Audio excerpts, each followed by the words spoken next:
Hi అండి, అందరికీ నమస్తే. అందరూ ఎలా ఉన్నారండి? బాగున్నారా? ఈరోజైతే రూ. 15 డస్టర్ తోటి ఎన్ని రకాలుగా ఉపయోగాలు ఉంటాయో ఈరోజైతే చూద్దాం. ప్రతి ఒక్క ఆడవారికి ఉపయోగపడే టిప్స్ అండి. వీడియోనైతే ఎండింగ్ వరకు చూడండి, చాలా ఉపయోగపడుతుంది. ఇంకా ఫస్ట్ టిప్ అండి. ఫస్ట్ టిప్ ఏంటంటే చూడండి, మనమైతే ఒక డస్టర్ని రూ. 15 పెట్టి కొన్నామంటే ఇన్ని రకాలుగా అయితే వాడుకోవచ్చు. ఫస్ట్ అయితే ఈ విధంగా అయితే కట్ చేసేసేయండి. ఇలా వీడియోలో చూపిస్తున్నట్లుగా ఇలా కొద్దిగా కట్ చేసేసుకోండి. ఇది పక్కన పెట్టేసేయండి. ఇదైతే తీసుకోండి. దీన్ని మనం సోపు వాడిన తర్వాత ఇలా డబ్బాలు అయితే పడేస్తూ ఉంటాం కదండి, ఆ సోపుకు వచ్చే డబ్బాలు, అట్ట డబ్బాలు, ఇవి పడేయకుండా దీంట్లో అయితే ఇలా కట్ చేసిన దాన్ని అయితే పెట్టేసేయండి. ఇలా పెట్టేసేసి దీనికి మధ్యలో ఇలా కొద్దిగా చాకుతో ఇలా హోల్ మాదిరి పెట్టేసేయండి. ఇది ఎందుకు ఉపయోగపడుతుందంటే మనం ఎక్కడికైనా జర్నీలకు ఏదైనా టూర్లకు వెళ్ళినప్పుడు మనం ఏదైనా ఫ్రూట్స్ కట్ చేసుకోవడానికని చాకులు అయితే తీసుకొని వెళ్తూ ఉంటాం కదా, అలాంటప్పుడు డైరెక్ట్గా బ్యాగ్లో పెట్టుకుంటే పొరపాటున చేతులు కట్ అయిపోతాయి అన్నమాట. అలా కాకుండా ఇలా డస్టర్లో కనుక పెట్టేసామనుకోండి, మనం తీసేంత వరకు రావు, దాంట్లోనే అతుక్కొని ఉంటాయి. మనం బ్యాగ్లో పెట్టుకోవడానికి కూడా ఈజీగా ఉంటుంది. ఇది ఉంటుంది కాబట్టి మనం పొరపాటున కూడా పట్టుకోలేము, చేతులు కట్ కాకుండా ఉంటాయి. అలాగే కిచెన్లో కూడా ఇలా పెట్టేసుకున్నాం అనుకోండి, చాకులకు తడి తగిలి తుప్పు పట్టకుండా ఉంటాయన్నమాట. తడి తగులుతూ ఉంటుంది కదా, ఇలా డస్టర్లో పెట్టడం వల్ల తడి అనేది పీలుస్తుంది, తుప్పు పట్టకుండా చాలా రోజుల వరకు అయితే వస్తాయి. ఇంకా సెకండ్ టిప్ అండి. సెకండ్ టిప్ ఏంటంటే చూడండి, ఫస్ట్ అయితే డస్టర్కి ఇలా మధ్యలో హోల్ అయితే పెట్టేసేయండి. ఇలా హోల్ పెట్టిన తర్వాత మన ఇంట్లో ఇలా దోమతెర కర్రలు ఉంటాయి కదండి, ఆ కర్ర కానీ లేదంటే మనము ఇల్లు తుడిచే మాపుకు, అది మాపు పోయిన తర్వాత కర్ర ఉంటుంది కదా, దానికైనా సరే ఈ విధంగా పెట్టేసేయండి. ఇది ఎందుకు ఉపయోగపడుతుందంటే మనమైతే ఏసీని అయితే మనకు పైన ఉంటుంది కాబట్టి అందదు, మనము కుర్చీలు వేసుకున్న అందదు కాబట్టి ఇలా డస్టర్ని కనుక ఇలా కర్రకు పెట్టేసి ఇలా అన్నామనుకోండి, నీట్గా దుమ్మంతా వచ్చేస్తుంది అనమాట. ఒకసారి క్లీన్ చేసిన తర్వాత తడి కావాలంటే తడి తీసుకొని మళ్ళీ క్లీన్ చేసామంటే నీట్గా వచ్చేస్తుంది. చాలా బాగా క్లీన్ చేసుకోవచ్చు అనమాట. చూడండి ఎంత దుమ్ము అయితే వచ్చేసిందో. మనము పైన ఉండే వాటిని ఏవైనా సరే ఈ విధంగా అయితే మనకి వాచ్లు కానీ ఇలా ఏసీలు కానీ ఇంకా ఏదైనా గోడలకు మూలలకి మురికి ఉన్న బూజులున్నా తీసేసుకోవచ్చు. తప్పకుండా ట్రై చేయండి. ఇంకా నెక్స్ట్ టిప్ అండి, థర్డ్ టిప్. చూడండి, మనమైతే ఇలా కొద్దిగా అయితే డస్టర్ని కట్ చేసుకున్నాం కదా, దానికైతే ఈ విధంగా ఇలా చూడండి వీడియోలో చూపిస్తున్నట్లుగా మధ్యలో ఇలా కట్ చేయండి. ఇలా కట్ చేసేనామంటే మనకు చిన్న చిన్న సోప్ ముక్కలు అయితే మిగిలిపోతూ ఉంటాయి కదండి బాత్రూంలో. ఇవి పిల్లలకి స్నానాలకు ఇచ్చినా కూడా వాళ్ళు కింద పడేస్తూ అనుకుంటారు. అలాగే ఇవి రుద్దుకోవడానికి కూడా రాదనమాట, చేతులు పట్టుకుంటే జారిపోతాయి, పిల్లలైనా పెద్దలైనా. ఇంకా పిల్లలైతే బాత్రూంలో సారికి పడేస్తూనే ఉంటారు. అలా కాకుండా ఇలా దీంట్లో పెట్టేసుకున్నాం అనుకోండి, ఇలా కట్ చేసేసి చూడండి, మనకి ఎంత చిన్న ముక్కనైనా కూడా ఈజీగా మనం రుద్దుకోవడానికి వీలుగా ఉంటుంది. ఇలా తడి చేసుకొని మనము స్నానానికి వెళ్ళినప్పుడు కానీ లేదంటే ఫేస్ వాష్ చేసుకున్నప్పుడు కానీ లేదంటే ఎక్కడికైనా బయటికి వెళ్ళేసి వచ్చినప్పుడు కానీ మనము చేతులు కడుక్కోవడానికి అయితే చాలా బాగుంటుంది అనమాట. హ్యాండ్ వాష్గా ఉంటుంది. అలాగే ఇలా సోపులు వేస్ట్ కాకుండా స్నానం చేసేటప్పుడు కూడా వాడుకోవడానికి ఉంటుంది. పిల్లలకైతే జారిపోతుందన్న టెన్షన్ లేకుండా ఇలా దీంట్లో పెట్టేసి ఇచ్చామనుకోండి, వాళ్ళే రుద్దేసుకుంటారనమాట. అలాగే ఇది స్క్రబ్బర్ మాదిరి కూడా ఉంటుంది కాబట్టి మనకి ఇన్ని రకాలుగా అయితే ఉపయోగపడుతుంది. సోపు వేస్ట్ కాకుండా ఉంటుంది, అలాగే జారి పడిపోకుండా ఉంటుంది, అలాగే మనకి స్క్రబ్బర్ మాదిరి కూడా పనిచేస్తుంది అనమాట. చూడండి, ఇలా అయితే మనకి ఆ చిన్న సబ్బు ముక్కతోటి ఎంత నురుగైతే వచ్చేస్తుందో చూడండి. తప్పకుండా చిన్న చిన్న సబ్బు ముక్కలు ఉన్నప్పుడు ఈ విధంగా దాంట్లో వేసేసుకొని వాడుకోండి. ఇంకా నెక్స్ట్ టిప్ అండి, ఫోర్త్ టిప్. చూడండి, డస్టర్ని అయితే మళ్ళీ కొద్దిగా కట్ చేసేసేయండి ఇలా వీడియోలో చూపిస్తున్నట్లుగా. ఇది ఇలా కట్ చేసుకున్న తర్వాత ఇప్పుడైతే దీన్ని ఇలా 2 పార్ట్స్గా కట్ చేసుకోండి. అదేనండి 2 పీసెస్గా కట్ చేసేసుకోండి. ఇప్పుడు దీనికి మధ్యలో కూడా ఇలా హోల్ పెట్టేసేయండి రెండిటికి. ఎందుకు అంటే చెప్తానండి, ఇది చాలా బాగా పనిచేస్తుంది అనమాట. ఇలా హోల్ పెట్టేసిన తర్వాత మన ఇంట్లో ఇలా పులకలు కాల్చేది ఉంటుంది కదండి, దాన్ని అయితే తీసేసుకోండి. ఇలా తీసేసుకున్న తర్వాత దాంట్లోకైతే ఇలా డస్టర్లోకైతే ఇలా దూర్చేసేయండి. ఇలా రెండిటికి ఇలా పెట్టేసిన తర్వాత మనకు కిచెన్లో కిటికీలకు బాగా దుమ్ము మురికి జిడ్డు అదంతా చేరి ఉంటుంది కదా, మనము చేతిని డైరెక్ట్గా పెట్టి రుద్దలేము. ఇలా పెట్టి రుద్దాలంటే ఒక్కొక్కసారి చేతికి నొప్పి పుడుతూ ఉంటుంది, అలాగే మనకు రుద్దడానికి కూడా వీలు కాదనమాట. అలాంటప్పుడు ఇలా డస్టర్ని కనుక పెట్టేసి కిటికీల తలుపులైనా వంట రూమ్లో తలుపులైనా ఏవైనా సరే రుద్దేసినామంటే ఈజీగా దానికి ఉన్న దుమ్ము అంతా వచ్చేస్తుంది. చూడండి ఎంత ఈజీగా మనం కిచెన్లో ఉండే వాటిని అయితే క్లీన్ చేసుకోవచ్చు అనమాట.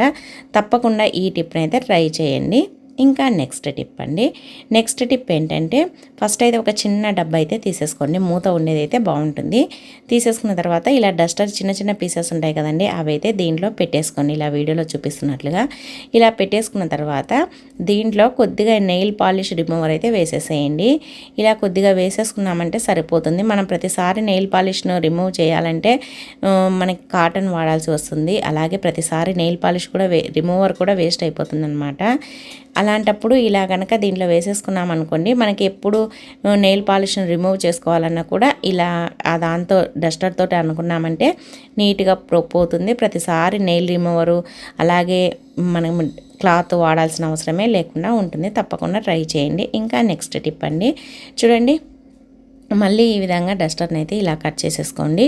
ఒక్క డస్టర్ వల్ల ఎన్ని ఉపయోగాలు చూడండి. మనం ఒక్కటి తెచ్చి పెట్టుకున్నామంటే ఇన్ని రకాలుగా వాడుకోవచ్చు. తర్వాత దీన్ని మళ్ళీ ఇలా 2 పీసెస్గా అయితే కట్ చేసేసేయండి.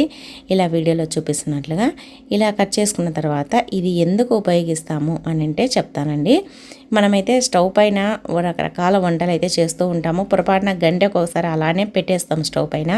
దాన్ని మళ్ళీ క్లీన్ చేయాలంటే చాలా ఇబ్బంది. అలాగే ఇలా ఏదైనా నేనైతే పసుపు అనేది మీతో వేసి చూపిస్తున్నాను మీకు చూపెట్టాలని. ఇలా రకరకాలుగా అవి ఇవి పడుతూ ఉంటాయి కదండి. అలా పడినప్పుడు చూడండి, ఇలా మనం ఈ డస్టర్తో కనుక అన్నామనుకోండి చాలా నీట్గా అయితే పోతుందన్నమాట. మనకు ఎటువంటి క్లాత్లు వాడి దాన్ని మళ్ళీ ఉతికి ఆరబెట్టాల్సిన పని లేకుండా ఈ విధంగా క్లీన్ చేసుకోవచ్చు. తర్వాత ఒక్కసారి నీళ్ళ కింద సింక్లో అలా తిప్పేసినామనుకోండి అదంతా పోతుంది. మళ్ళీ పిండేసుకొని ఈ విధంగా తుడుచుకున్నామంటే చాలా బాగుంటుంది. ఒక డస్టర్ని ఈ విధంగా ఒక చిన్న పీస్ని కనుక మనం కిచెన్లో పెట్టేసుకున్నామంటే స్టవ్ వాడిన ప్రతిసారి నీట్గా అయితే తుడిచేసుకుంటూ ఉండొచ్చు అనమాట. స్టవ్ ఎప్పుడు నీట్గా హైజీనిక్గా ఉంటుంది. తప్పకుండా ట్రై చేయండి. ఇంకా నెక్స్ట్ టిప్ అండి. నెక్స్ట్ టిప్ ఏంటంటే చూడండి, ఇంకా మిగతా ఇంకొక డస్టర్ని అయితే తీసేసుకోండి. ఇలా ఒక చిన్న పీస్ను తర్వాత దానికి ఈ విధంగా డబల్ టేప్ ప్లాస్టర్ ఉంటుంది కదా, అదైతే కట్ చేసేసి ఈ విధంగా అయితే అతికించేసేయండి. ఇప్పుడు మనం దీన్ని ఎందుకు వాడతాము అంటే చెప్తానండి. మనము బెడ్రూమ్లో కానీ కిచెన్లో కానీ హాల్లో కానీ ఇలా విండోస్ ఉంటాయి కదా, అవి గాలి పెట్టినప్పుడు వర్షం పడేటప్పుడు గాలి ఎక్కువగా వస్తూ ఉంటుంది కదా, అలాంటప్పుడు గాలి పెట్టినప్పుడు ఇలా గోడకైతే కొట్టుకుంటూ ఉంటాయి. అలాంటప్పుడు ఒక్కొక్కసారి మిర్రర్ పగిలే ఛాన్స్ ఉంటుంది. మిర్రర్ పగిలింది అనుకోండి, దానికి మళ్ళీ వేపించాలంటే 1000-2000 ఖర్చు అవుతుంది. అలాంటప్పుడు అలా ఇబ్బంది లేకుండా ఉండాలి. మనం పొరపాటున కిటికీలకు లాక్ చేయకుండా కూడా అవి గాలికి కొట్టుకున్నా కూడా పగిలిపోకుండా ఉండాలి అని అంటే ఇలా చూడండి డస్టర్ని అయితే ఈ విధంగా డబల్ టేప్ ప్లాస్టర్ వేసాం కదా, దానికైతే అతికించేసేయండి.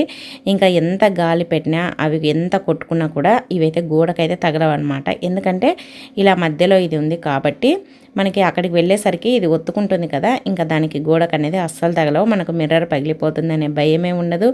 గాలి ఎంత పీచినా మనం కిటికీలు వేయడం మర్చిపోయినా కూడా మనకి ఇబ్బంది పడాల్సిన అవసరమే ఉండదు. తప్పకుండా ఈ టిప్ని అయితే ట్రై చేయండి. మనమైతే డబ్బులను అయితే చాలా వరకు అయితే సేవ్ చేసుకోవచ్చు. ఇంకా నెక్స్ట్ టిప్ అండి, చూడండి మిగతా డస్టర్ని కూడా ఈ విధంగా కొద్దిగా అయితే కట్ చేయండి. ఇలా వీడియోలో చూపిస్తున్నట్లుగా ఈజీగానే కట్ అయిపోతుందండి. మనం ఎక్కువ కష్టపడాల్సిన అవసరమే లేదు. ఇలా చూడండి చాక్తో ఇలా అన్నామంటే ఈజీగా కట్ అయిపోతుంది. ఇప్పుడైతే దీన్ని మళ్ళీ ఇలా కట్ చేయండి. ఇలా కట్ చేసిన తర్వాత దీన్ని మనం ఎందుకు వాడతాము అంటే చెప్తానండి. ఇలా దీనికి కూడా ఈ విధంగా ఇలా రెండు ఒకే సైజు ఉండేటట్టు కట్ చేసేసుకోండి. కట్ చేసుకొని దీనికి కూడా డబల్ టేప్ ప్లాస్టర్ని అయితే వేయండి. మళ్ళీ డబల్ టేప్ ప్లాస్టర్ ఎందుకు అనుకుంటున్నారో చెప్తానండి. మన ఇంట్లో సోఫాలు తర్వాత టీపాయిలు అవి ఉంటాయి కదండి, దానికైతే కింద మనకి ప్లాస్టిక్ అయితే ఇచ్చింటారు. ఎందుకంటే అవి మనం ఇల్లు తుడిచేటప్పుడు తడి తగలకుండా ఉండాలి. మనకి దాని కింద తడి ఉన్నాయనుకోండి ఉబ్బిపోవడం అలా జరుగుతూ ఉంటాయి కదా, అందుకని దీనిలోకి అవి కింద మూవల మాదిరి ఇచ్చింటారనమాట ప్లాస్టిక్. అదైతే ఊడిపోయాయి అనమాట. ఇవి మేము చాలా సంవత్సరాలు అయింది చేపించేసి, ఊడిపోయినాయి. ఇప్పుడు మనం ఇవి జరిపినప్పుడు అంతా శబ్దం వస్తూ ఉంటుంది. అలాగే మనకి మనం ఇల్లు తుడిచేటప్పుడు అంతా తడి తగిలి అవి ఉబ్బుతూ ఉంటాయి అనమాట. అలా ఇబ్బంది లేకుండా ఉండాలి అని అంటే ఈ విధంగా మనకి డబల్ టేప్ ప్లాస్టర్ డస్టర్కి వేసే విధంగా పెట్టేసామనుకోండి, మనం కసువు ఉడిచినప్పుడు దాని కిందికి పోదు. అలాగే మనకి ఈ విధంగా పెట్టడం వల్ల తడి అనేది ప్రతిసారి తగలకుండా ఉంటుందన్నమాట. ఒక్కోసారి పొరపాటు నీళ్లు కింద పడినా తగలదు. అలాగే మనకి ఇల్లు తూడ్చేటప్పుడు కూడా ప్రతిసారి తడి తగలకుండా ఉంటుంది. తప్పకుండా ఇలా పెట్టేసుకొని చూడండి, చాలా బాగా ఉపయోగపడుతుంది. అలాగే టిప్ నచ్చినట్టయితే వీడియోని అయితే లైక్ చేయండి. ఇంకా నెక్స్ట్ టిప్ అండి, అలాగే మళ్ళీ ఇలా డస్టర్ని అయితే కట్ చేయండి. ఇలా వీడియోలో చూపిస్తున్నట్లుగా కట్ చేసిన తర్వాత దీన్ని కూడా మధ్యలోకి ఇలా అయితే కట్ చేయండి. చూడండి ఒకే ఒక డస్టర్తో ఎన్ని రకాల ఉపయోగాలు కదా. ఇప్పుడైతే దీంట్లో ఇలా విమ్ లిక్విడ్ అయితే వేసేసేయండి. ఇలా విమ్ లిక్విడ్ కొద్దిగా ఒక 2 డ్రాప్స్ వేసామంటే చాలండి. ఇంకా మనము ఎన్ని గిన్నెలైనా ఎన్నైనా కడగోసుకోవచ్చు అనమాట సామాన్లు అయితే. ఇలా ఒక్కసారి వేసేసుకొని దీన్ని అయితే కొద్దిగా తడి చేసుకోవాలన్నమాట. ఇంకా మనకి టెన్షనే అవసరం లేదన్నమాట. స్క్రబ్బర్తో పని లేదు. అలాగే మనకి గిన్నెలు తోమడానికి ఎక్కువ సోప్ కానీ లిక్విడ్ కానీ వేస్ట్ అవుతుందనే టెన్షనే ఉండదు. ఇది కొద్దిగా వేసేసుకున్నాం అనుకోండి, ఎన్ని గిన్నెలైనా ఒక బుట్ట గిన్నెలైనా కూడా ఈజీగా కడిగేసేయచ్చు. ఎందుకంటే ఇదంతా దానికి నురుగ వస్తుంది కదా, అది తొందరగా పోదనమాట. మనం ఎన్ని గిన్నెలు కడిగేసినా కూడా మనకైతే ఇంకా వేస్ట్ అనేది కాకుండా ఉంటుంది. తప్పకుండా ఇలా అయితే చేసి చూడండి, స్క్రబ్బర్తో పని ఉండదు. ఇంకా నెక్స్ట్ టిప్ అండి, లాస్ట్ టిప్ చూడండి. డస్టర్ని ఈ విధంగా ఇలా పార్ట్స్ మాదిరి ఉండేటట్టుగా, అంటే కింది వరకు కట్ చేయకుండా ఇలా చూడండి, ఇలా అయితే కట్ చేయండి. ఇలా కట్ చేసిన తర్వాత ఇది మనం ఎందుకు వాడతాము అంటే చెప్తానండి. మన ఇంట్లో ఫ్రిడ్జ్ ఉంటుంది కదా, ఫ్రిడ్జ్కు దానికి రబ్బర్ ఉంటుంది కదండి డోర్కి, అది మనము చేయి పెట్టి తూడ్చాలంటే ఎంత నీట్గా తూడ్చినా కూడా సరిగ్గా రాదనమాట. అలాంటప్పుడు ఇలా డస్టర్ని కనుక కట్ చేసుకొని ఇలా తూడ్చామనుకోండి, ఇలా కట్ చేసుకున్నాం కదా, ఇలా కొద్దిగా గ్యాప్ వదిలి అలా కట్ చేసుకోవడం వల్ల మనకి తూడ్చడానికి ఈజీగా ఉంటుంది. అలాగే దుమ్ము ఏమున్నా నీట్గా వచ్చేస్తుంది. మనం ఇది ఇలా ఎంత గట్టిగా అన్నా కూడా దానికి ఏమీ ఇలా గీసుకపోవడము లేదంటే ఏదైనా పెయింట్ లేసిపోవడం జరగదు కదా, ఎందుకంటే స్మూత్గా ఉంటుంది కాబట్టి మనకి క్లీన్ చేయడానికి చాలా ఈజీగా ఉంటుంది. డస్ట్ని అయితే నీట్గా క్లీన్ చేసుకోవచ్చు. తప్పకుండా ఈ టిప్ని అయితే ఫాలో చేసేసేయండి. సో ఇవండి ఈరోజు టిప్స్ అన్నీ ఎలా ఉన్నాయని నచ్చాయా? నచ్చితే వీడియోని లైక్ చేయండి. అలాగే ఈరోజు టిప్లో మీకు ఏది నచ్చింది, ఏది యూజ్ అవుతుంది అనేది కింద కమెంట్ బాక్స్లో కమెంట్ చేయండి. ఈ వీడియో చూసినందుకు థ్యాంక్ యూ అండి. Thank you for watching. మరి ఒక వీడియోతో మళ్ళీ కలుద్దాం. అంతవరకు అందరికీ బాయ్ అండి.